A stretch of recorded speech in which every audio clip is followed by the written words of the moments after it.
Korában, és szerintetek az a tény befolyásolta a döntésemet, és befolyásolja a döntéseimet? Hogy hol születtem, kinek a gyermekei voltam. Pedig ugye ez nem az én döntésem volt. De nagyon-nagyon meghatározó az életemben. Nézzük akkor a következő képet. A családom, na ez a gyermekkori úgymond családom, a szüleimmel, testvéreimmel együtt, én vagyok az a mosolygó kisfiú, tehát ebben a képben, és ugye ez egy tipikus amerikai család a 70-es években szerintem. Jó, körülbelül akkor készülhetett ez a kép, és tehát itt van az én családom. Most nem én választottam a családomat, hogy mondtam. Nem én választottam a szüleimet, nem én választottam a testvéreimet, valószínűleg másként választottam volna. Nem, de 3 nővérem van, és tehát ez egy nagyon-nagyon nehéz gyermekkor volt. Jó? Nagyon-nagyon nehéz volt nekik, mert állandóan piszkáltam őket, zaklattam őket, de igazából ugye nem én döntöttem ebben az egészben. Én csak beleszülettem ebbe a családba, ez igazából Istennek a döntése volt. Édesapám orvos volt, és hát igen, édesanyám ápolónő volt, egészségügyben dolgoztak. Amikor az édesapám, hát 30 valány éves volt, úgy döntött, hogy ő Afrikába szeretne menni, és ott dolgozni, mint orvos. És akkor mi oda kerültünk Afrikába. Most lehet, hogy ez a következő kép is lesz. Na, itt a kedves családom, megint mosolygok, nem tudom, nagyon vidám gyermekkorom volt szerintem. És ott voltunk Afrikában. Ez egy gyermekkori tapasztalat volt. Gyermekkori élmény. 5 éven keresztül ott laktunk Afrikában. 3 évesen mentem, 8 évesen tértünk vissza Amerikába. Most, amikor beszélünk erről, hogy szüleim milyenek voltak, hívő családban születtem, ugye ezt nem említettem, de hívő családban születtem, ugye orvos az édesapám, ápolónő az édesanyjám, 3 testvérem van, oda mentünk Afrikába, és ott éltünk 5 éven keresztül, ezekben nem én döntöttem. De hadd kérdezem, szerintetek ezek a dolgok befolyásolták az én döntéseimet? Az én életemet? És mielőtt tovább lépünk, hadd mondjam azt, hogy lehet, hogy azt mondja, hogy Márk, igen, az jó neked, hogy ugye, hogy hívő családban nőttél fel, de én nem.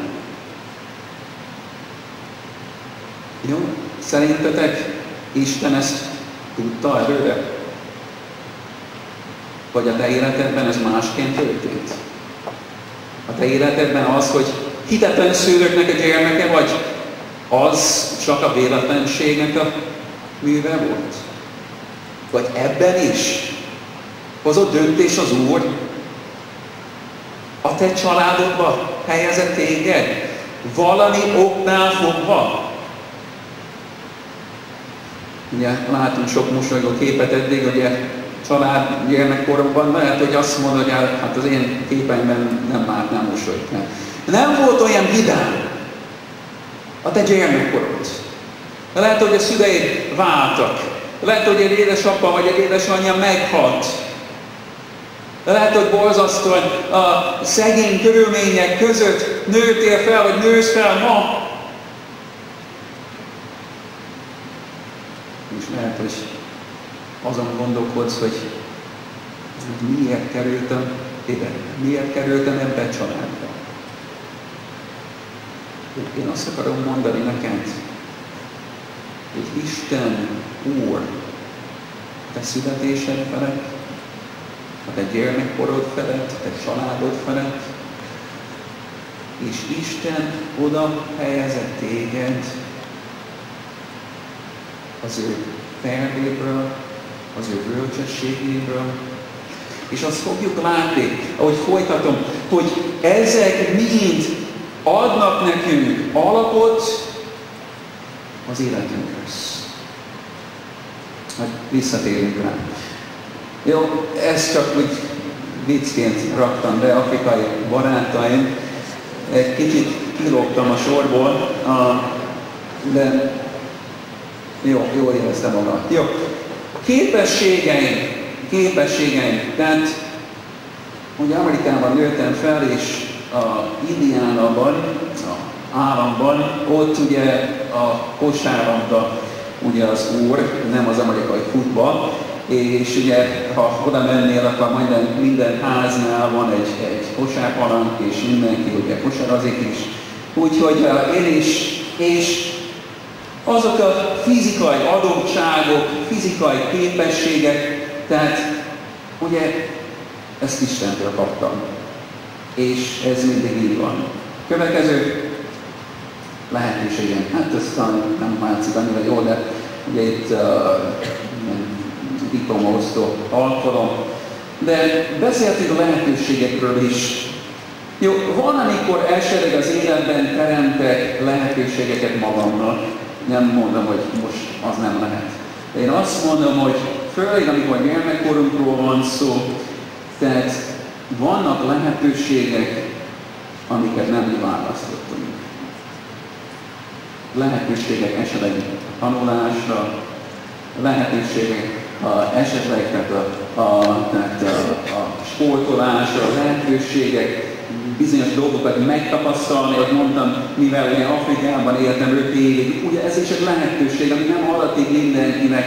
És mit akarok ezzel mondani? Én azt akarom mondani, hogy a te életedre és tekints most. És gondolj a születésedben, ugye többségben valószínűleg, hogy Magyarországon születetek és magyarok vagytok. Lehet, hogy van itt egy-két ember, aki nem, de rajtam kívül, de többség. Tehát ugye ez Istennek a döntése volt. Benne volt az ő tervében, a te életedre nézve, és ennek van értelme. A szüleid. Hányan vagytok, akik hívő családban nőttetek fel? Jól olvassam ezeket. Jó? Vegyétek le, és kik azok, akik nem hívő családban nőttetek fel. Jó, tehát a hívő családban felnők, az többségben vannak, már ugye 75% volt az. De miért mondom ezt? Van előny és hátrány. Jó, lehet, hogy azt mondjuk, hogy csak előny van, de én azt mondom, elsősorban, én azt mondom, sok-sok előny van. Én azt mondom, hogy a gyermekének is előny, hogy hívő családban nőhetnek fel. Tehát valószínűleg több is az előny abban,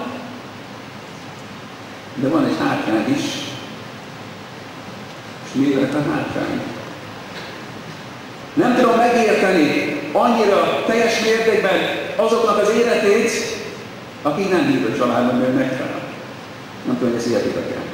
Tehát ha foglalkozom velük, vagy tanácsot adok nekik, vagy jönnek hozzám és kérdezik, hogy most ugye a szüleim nem hívők, vagy az apukám alkoholista, vagy az anyukám alkoholista, vagy az apukám megveri az anyukámat, és kérdezik, hogy mit kell csinálni, hogy kell reagálni rá.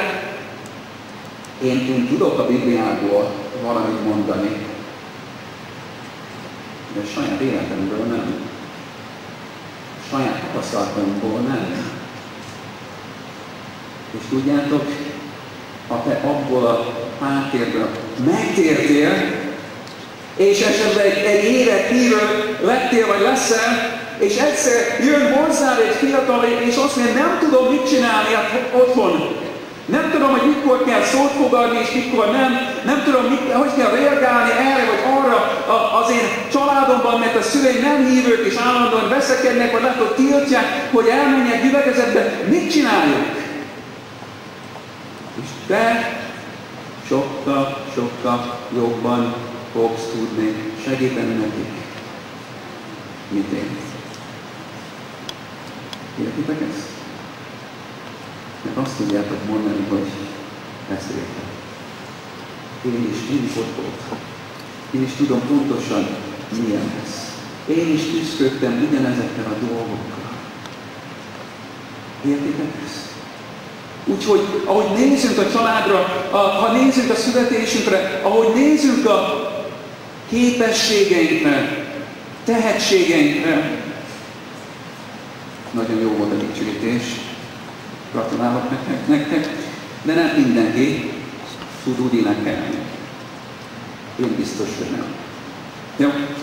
Ha nagyon akarjátok, megpróbálom, de lehet, hogy jobb, ha nem teszem. Tehát az igazság, hogy igen, van az egyiknek ilyen adottsága, tehetsége, ajándéka, így akarjuk mondani az Úrtól. A másiknak más az ajándéka, más a képessége. Ugye mi fejleszthetjük az ajándékainkat, fejleszthetjük tehetségeinket, de nem tudjuk semmiből előhozni ezeket, nem? Vannak dolgok, amiket én egyszerűen nem tudok jól csinálni. Vannak más dolgok, amiket nagyon-nagyon könnyen tudok megcsinálni. És lehet, hogy neked nem menne olyan könnyen. Ez véletlen? Ez hiba? Vagy ez csak a sors? Vagy ez egy teremtő Isten, egy szerető Isten, aki úgy alkotott téged, hogy volt egy terve veled, vagy van egy terve veled, van egy elképzelése veled, és olyan tapasztalatokat adott neked, olyan képességet adott neked, amelyek pont jók lesznek arra az elhívásra, amire Isten elhívott téged. És az elhívásnál nem csak lelkipásztori szolgálatra gondolok, vagy misszionárusi szolgálatra gondolok, hanem akár ugye gyárban dolgozol, akár vállalkozó leszel, akár mit csinálsz, ugye, amire Isten elhívott. Isten adott neked egy alapot, amit nem mi döntöttünk, nem mi választottunk, hanem ezt Isten adta. És látnunk kell azt, és értékelni kell azt, és azon kell gondolkodni, hogy jó, Isten, ha tényleg ez a javamra volt, akár úgy élted át, hogy fájdalmas és nehéz, de valahogy látod, hogy ez a javadra lehet, akkor ezen gondolkodsz, hogy hogyan lehet, hogy lehet ebből jót kihozni.